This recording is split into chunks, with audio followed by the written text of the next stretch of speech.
നമുക്ക് ഹെൽത്തി ആയിട്ടുള്ളൊരു സ്നാക്ക് ഉണ്ടാക്കട്ടോ. ഇത് വേണമെങ്കിൽ ബ്രേക്ക്ഫാസ്റ്റ് ആയിട്ടും കഴിക്കാം. അതിന് വേണ്ടിയിട്ട് ഒരു മിക്സീൻ്റെ ജാറിലേക്ക് ഒരു മുട്ട, ഒരു കപ്പ് മൈദ, 3/4 ഗ്ലാസ് വെള്ളം, ആവശ്യത്തിന് ഉപ്പും ചേർത്തിട്ട് ഒന്ന് അടിച്ചെടുക്കുക കേട്ടോ.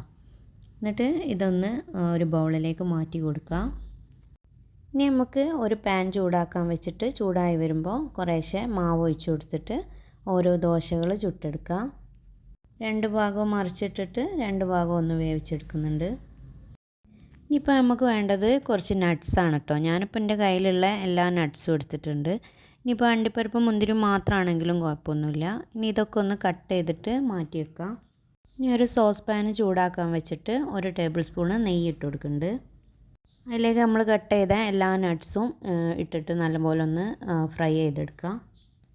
ഇനി ഇതിലേക്ക് 1/2 കപ്പ് തേങ്ങയും അതേപോലെ 1/2 ടീസ്പൂണ് ഏലക്ക പൊടിച്ചതും 2 ടീസ്പൂണ് പഞ്ചസാരയും ചേർത്തിട്ട് നല്ലോണം മിക്സ് ചെയ്തിട്ട് ഇതൊന്ന് മാറ്റി വെക്കാം. ഇനി അതേ പാത്രത്തിലേക്ക് തന്നെ നമുക്ക് കുറച്ച് നെയ്യ് ഒഴിച്ചിട്ട് 2 മുട്ട 1 ടീസ്പൂണ് പഞ്ചസാര ചേർത്തിട്ട് നല്ലപോലെ ഇളക്കിയിട്ട് ഒന്ന് ഒഴിച്ചിട്ട് കടഞ്ഞെടുക്കുന്നുണ്ട് കേട്ടോ. ഇനി നമ്മൾ നേരത്തെ മാറ്റി വെച്ച നട്ട്സിൻ്റെ മിക്സും കൂടി ഇതിലേക്ക് ചേർത്തിട്ട് നല്ലോണം ഒന്ന് ഇളക്കി കൊടുക്കുക. നമ്മൾ ഫില്ലിങ് റെഡിയായി. ഇനി നമുക്ക് ഉണ്ടാക്കി വെച്ച ഓരോ ദോശയിലും ഈ ഫില്ലിങ് വെച്ച് ഇതേപോലെ 2 സൈഡും മടക്കി വെച്ചിട്ട് റോൾ ചെയ്ത് കൊടുത്താൽ ചൂട് ചായൻ്റെ കൂടെ കഴിക്കാൻ പറ്റിയ അടിപൊളി സ്നാക്ക് റെഡി ആയിട്ടോ.